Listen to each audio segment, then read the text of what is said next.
Salut les gens, c'est Aurélien et aujourd'hui c'est l'iPad Pro 10.5 qu'on va déballer. Ooh, I'm a rebel just for kicks now. I've been feeling it since 1966 now. Might have had your fill, I can feel it still. Donc après l'unboxing de l'iPad 5 2017, vous avez été nombreux quand même à me dire dans les commentaires, écoute Aurélien, dédine entre cet iPad 5 et le voilà, l'iPad Pro dans son format 10,5 pouces. Il faut savoir qu'il y a le modèle 10,5 qui remplace le 9,7 pouces et ils ont toujours conservé Apple le format 12,9. Donc ici c'est le format 10,5 pouces. Donc ici là nous avons l'inscription iPad Pro, le petit logo à la pomme, iPad Pro et là le logo à la pomme, full packaging. Ce qui est sympa sur cette boîte, c'est qu'ils ont repris un peu les boîtes de l'iPhone 6S, c'est-à-dire qu'en fonction de la couleur que vous prenez, vous avez le fond d'écran de la boîte. Donc je trouve ça plutôt sympa, ça donne un peu de couleur. Donc, vite fait deux mots sur le derrière de la boîte. Il faut savoir que cet iPad, je ne l'ai pas acheté en France, je l'ai acheté à Londres. Donc, il existe trois capacités stockage, 64, 256 que j'ai là et 512. 64 c'est pas assez à mon goût et 512 c'est beaucoup trop. Il existe plusieurs coloris, à savoir argent, gris sidéral que j'ai choisi, gold donc or et or rose. Donc pour ma part c'est l'iPad Pro 10,5 pouces en Wi-Fi, en gris sidéral et 256 Go. Assez parlé. Le couteau d'unboxing est là, on va le déballer.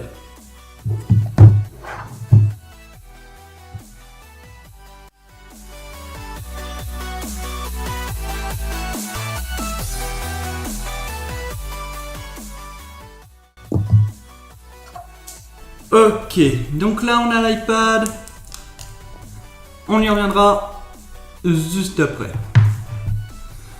Donc, vite fait. Ici là, donc la petite languette Design by Apple. Bon. Donc, ah d'accord, ok. Donc là-dessus, on a quoi? On a le mode d'emploi. En anglais, hein, forcément. Alors si vous avez acheté le modèle avec la connexion 4G, vous avez la petite languette hein, ici ou derrière pour ouvrir le tiroir-ci. Alors, concernant le reste de la boîte, nous avons le câble USB type A. Je tiens à préciser dans les commentaires par rapport à la prochaine, ma vidéo sur l'iPad 5, c'est l'USB type A, hein, ça c'est le port Lightning, voilà. Donc c'est pas l'USB type C, malheureusement USB type A, c'est bien dommage. Dans le reste de la boîte alors, attention, hein, je rappelle que je l'ai acheté à Londres, donc voilà, hein, pour ceux qui n'avaient jamais vu une prise anglaise, voilà à quoi ça ressemble. Et donc c'est un adaptateur 12 watts, ça c'est vraiment cool, pour recharger notre iPad. Bon, on avait le 10 watts je crois pour mon iPad 5, là on passe au du 12 watts donc j'ai un petit peu plus de puissance de recharge, donc je ne vais pas dire non. Et il n'y a bien sûr pas d'écouteurs livrés avec, même si cet iPad c'est un professionnel, non, non et non, vous n'aurez pas d'écouteurs. Donc c'est parti, place à l'iPad.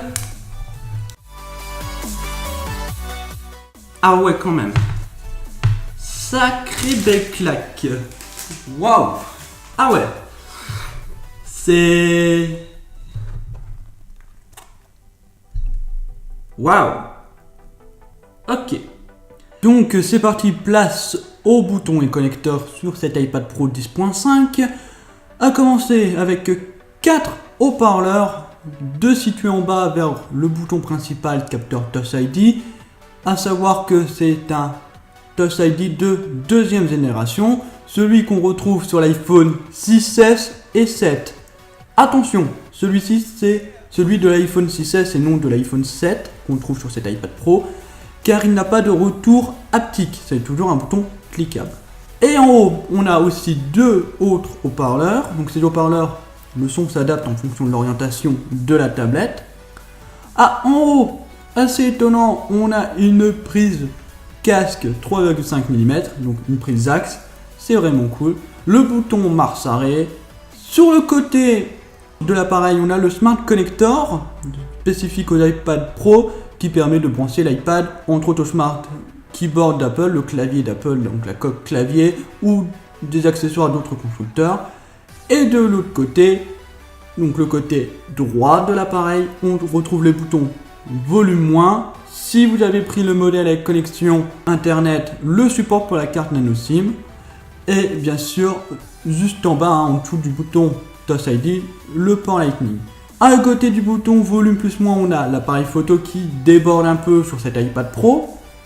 Et aussi deux micros, un donc on va dire sur le dos de l'iPad et un autre sur le côté. Ce que je vous propose, c'est qu'on l'allume et qu'on voit un petit peu comment ça se passe.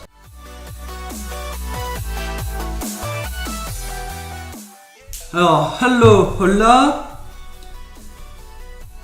Alors la langue, donc même si je l'ai acheté à Londres, hein, normalement je devrais choisir anglais, mais bien sûr tu peux changer la langue, hein, sinon je n'aurais pas acheté. Donc français, France, alors mon réseau Wi-Fi. Donc là j'ai activé mon réseau Wi-Fi, donc l'iPad va s'activer. Il me demande si je veux utiliser le service de localisation, je vais l'activer. La configuration de Touch ID, alors on va le faire. Donc vous avez juste à poser votre doigt et à le relâcher, vous n'avez pas besoin d'appuyer, juste de vous contenter de le poser et de le relâcher. Donc moi vu que je suis droitier, je vais mettre mon pouce droit forcément. Donc là j'ai terminé avec Touch ID, il me demande de créer un code. Donc là nous sommes dans les applications et données. Donc du coup ce que je vais faire c'est que je vais le configurer comme un nouvel iPad. Et une fois que la configuration est terminée, je vais restaurer les données de mon iPad 5 qui sont sur iOS 11 pour les avoir dessus. Donc on va faire comme nouvel iPad. Du coup, si vous avez jamais eu d'iPad, c'est l'occasion que vous avez pour voir comment ça marche. Donc là, il va vous demander de créer un identifiant Apple si vous n'en avez pas, ou de vous connecter à votre identifiant Apple, ça marche aussi. Donc moi, je vais me connecter. Alors, si vous possédez déjà des autres appareils Apple et que vous avez utilisé l'authentification à deux facteurs, il va vous demander un code. Hein. Je préfère préciser qu'il vient de me le demander. Donc là, il nous demande d'accepter Constitution Générale, on va bien sûr dire oui. Donc là, il nous demande si on veut utiliser Siri, on va faire continuer.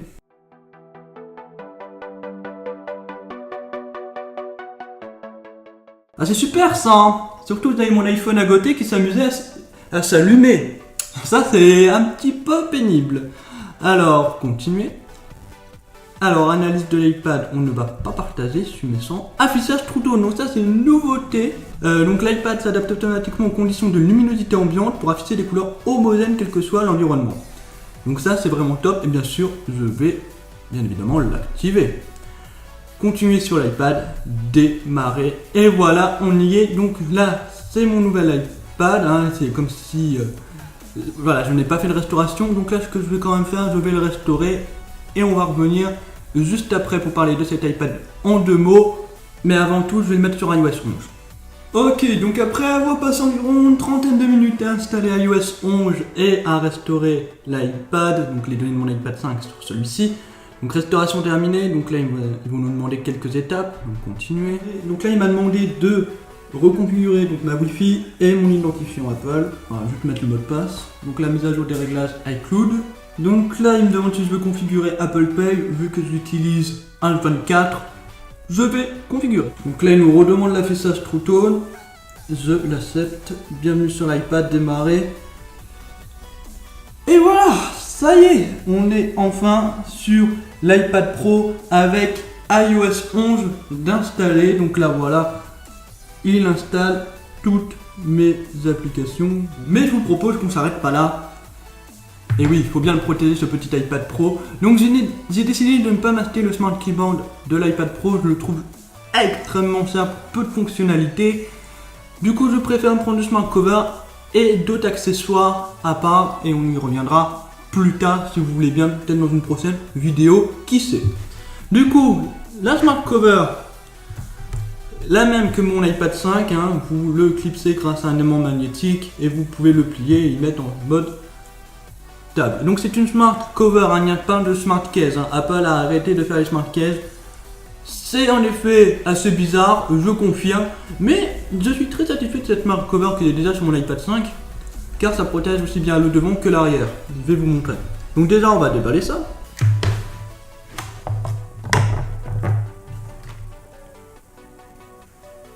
Alors, donc il existe plusieurs coloris. Moi pour ma part j'ai pris une sorte de noir carbone, enfin Voilà, noir charbon, c'est un peu bizarre, mais on va dire que c'est noir. Donc, hop, on la clique. Voilà, l'iPad est fermé. On l'ouvre, ça s'allume. Et voilà, vous pouvez très bien protéger votre iPad comme ça. Vous voyez là, l'arrière est protégé. Je la mets comme ça, le devant est protégé. Et après, si je veux me mater un petit film, hop, j'y mets en triangulaire. Et voilà, le tour est joué. Donc, c'est assez pratique. Du coup, vous me retrouvez en face cam. Donc, je tenais juste à vous dire en fait que cet iPad Pro, donc comme j'avais dit en début, et je préfère revenir en fin de vidéo ici. En fait, cet iPad Pro, je l'ai acheté à Londres et il faut savoir que donc du coup, comme j'avais dit, il fallait un passeport pour ne pas se taper la commission, mais que malgré que je n'avais pas de passeport, en me tapant la commission, on va dire que le taux de change, voilà, le livre sterling par rapport à l'euro est moins cher.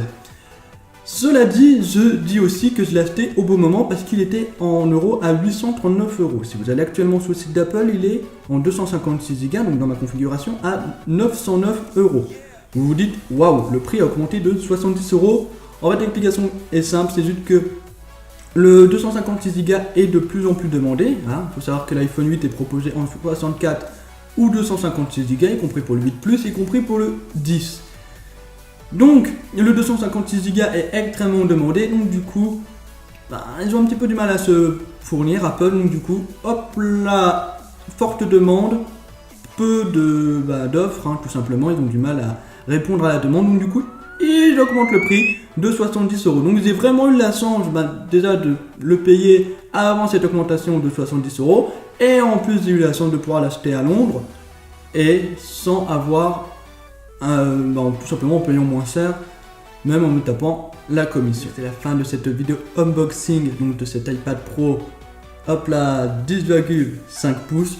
Donc du coup, je vais faire pas mal de vidéos sur cet iPad Pro 10.5. Tout d'abord, je vais faire une vidéo de test, à voir quel usage je vais avoir de ce nouvel iPad Pro. Est-ce que je vais avoir des usages beaucoup plus professionnels, ce qui est quand même, du moins entre nous, le but. Donc vidéo de test qui arrivera prochainement sur la chaîne. Une vidéo fight comparatif entre l'iPad 5 et l'iPad Pro 10.5. Je sais que cette vidéo vous intéresse et que vous êtes nombreux à me dire j'hésite entre l'iPad 5 et l'iPad Pro 10.5.